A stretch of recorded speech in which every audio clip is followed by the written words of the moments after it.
একটু বর্ণনা দেই। হাউজে কাউসারের পানি যে পান করবে গরিবরা, কোটি কোটি কোটি কোটি বছর পার হয়ে যাবে, আর তৃষ্ণা পানির লাগবে না। সুবহানাল্লাহ বলেন না। এই হাউজে কাউসারের পানি আল্লাহর নবী সবসময় দোয়া করতেন। মনটা খারাপ, মানুষগুলি নামাজ পড়ে না, মনটা খারাপ, মসজিদে নববীতে আল্লাহ নবী বসে আছেন, মনটা খারাপ, সঙ্গে সঙ্গে ইন্না আ'তাইনাকাল কাউসার সূরা নাজিল হয়ে গেল। সুবহানাল্লাহ। হে নবী, চিন্তা করো না, হাউজে কাউসারের পানির সরদার আমি আল্লাহ তোমাকে দান করেছি।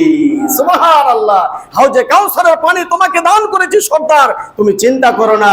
যারা ঈমান আনবে এরা পানি পান করবে, আর যারা ঈমান আনবে না এরা জাহান্নামে দাউ দাউ করে জ্বলবে। জোরে বলেন নাউজুবিল্লাহ। ভাই 5 নাম্বার পর্যন্ত বললাম যে মানুষগুলির এই অবস্থা হবে। ভাই দোস্ত আর বুজুর্গ, এবার আসেন আপনারা পৃথিবীর মানুষ যারা আল্লাহকে সেজদা দেয় না, জান্নাতেও যাবে না, এরা জাহান্নামেও যাবে না, এরা যাবে কোথায়? আল্লাহকে যারা মানে না, আমিলাতুন নাসিবা। আয়াতের আগে বলেন হাল আতাকা হাদিসুল গাশিয়া। তোমরা কি জানো গাশিয়াটা কি? ওয়াজুহু ইয়াওমা ইদিন খাশিয়া। আবার বলতেছে তোমরা কি জানো গাশিয়াটা কি? গাশিয়াটা হলো কি তোমরা কি জানো? না, আমরা জানি না। আল্লাহ এবার জানিয়ে দিচ্ছেন, আমিলাতুন নাসিবাতুন তাসলা নারান হামিয়া।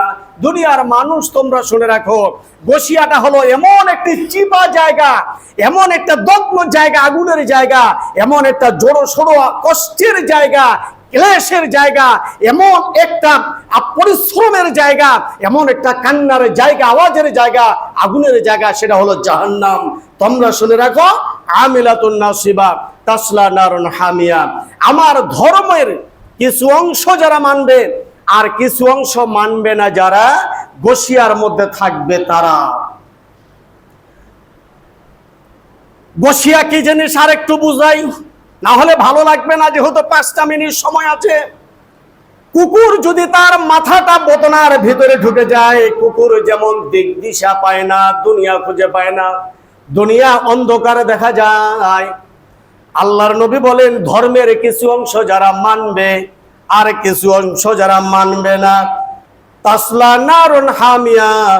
এই দোজখটার ভিতরে মানুষের কাল্লাগুলি সব আগুনের মধ্যে ঢুকে যাবে, পাথরের সঙ্গে অ্যাটাচ হয়ে যাবে, মানুষগুলি চিৎকার করতে থাকবে, কিন্তু তাদের চিৎকার কেউ শুনবে না।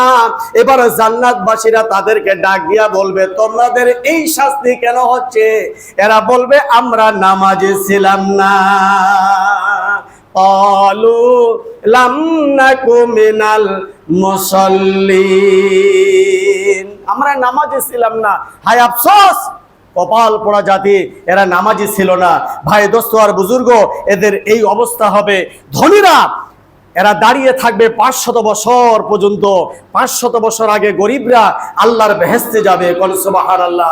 অতএব আমরা যারা গরিব এসেছি, যারা আসর থেকে নামাজ পড়িব, তারা গরিব এসেছি, যারা জান্নাতে যাইতে চাই, তারা যদি জান্নাতে যায় তাহলে আল্লাহ রাব্বুল আলামিন হাউজে কাউসারের পানি বিলকুল বেহতরাম আল্লাহ রাব্বুল আলামিন আপনাকে আমাকে পান করাবে। সুবহানাল্লাহ।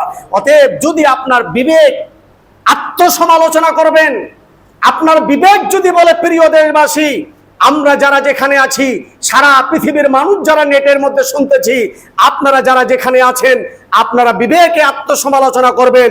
আমার বিবেক যদি বলে আমি বেহেশতে যাইতে চাই, তাহলে বেহেশতের কাজ করবেন, রাস্তা দুইটা। আপনার বিবেক যদি বলে আমি পাপ চাই, তাহলে আপনার রাস্তা জাহান্নাম। অতএব একটা জান্নাত, আরেকটা হলো জাহান্নাম।